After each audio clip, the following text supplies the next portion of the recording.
আসসালামু আলাইকুম। আপনারা দেখতে পাচ্ছেন যে জানুয়ারি মাসে যে ইজতেমাটা হয়েছিল ৩, ৪, ৫ তারিখের দিন এখানে দোয়া হয়েছিল। দোয়ার পরে আমাদের যে জায়গাটা ক্যান্টিন করার জন্য নিয়েছিলাম, সেই জায়গাটাকে পরিষ্কার পরিচ্ছন্ন করার দায়িত্ব আমরা নিয়েছিলাম এবং আমাদের ছেলেরা সুন্দরভাবে পরিষ্কার পরিচ্ছন্ন করছে, আপনারা দেখতেই পাচ্ছেন। তো আমাদের এই কাজগুলো আপনাদের কীরকম লাগছে একটু কমেন্ট করবেন।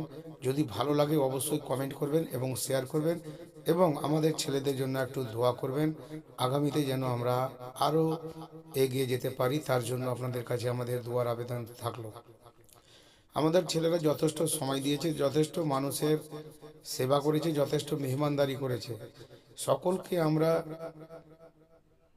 সুস্থভাবে পরিচালনা করতে পেরেছি। সমস্ত ছেলের উদ্যোগে একটা আমাদের বাকরপুর বাইতুল ফান্ডের তরফ থেকে একটা ক্যান্টিন হয়েছিল।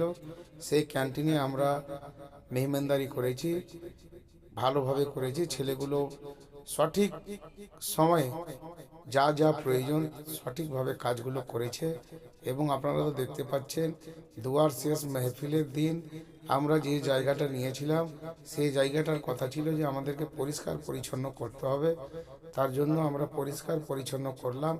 পরিষ্কার পরিচ্ছন্ন করে যতগুলো আমাদের সেদিনকার প্লেট ছিল বা আদার্স কোনো নোংরা জঙ্গল ছিল সেগুলোকে আমরা বস্তা ভর্তি করছি এবং এই ছেলেগুলো উদ্যোগ নিয়ে আবার টোটো করে সেই কাঁচড়াগুলোকে আবার দূরে ফেলে এসছে। তাই ছেলেদের জন্য একটা লাইক কমেন্ট শেয়ার তো অবশ্যই করবেন এবং ভালো লাগতে গেলে আপনারা অবশ্যই সকলে কমেন্ট করবেন। কমেন্ট করে জানাবেন যে ছেলেদের উদ্যোগটা কীরকম, কাজটা কীরকম করে বাকরপুর বাইতুল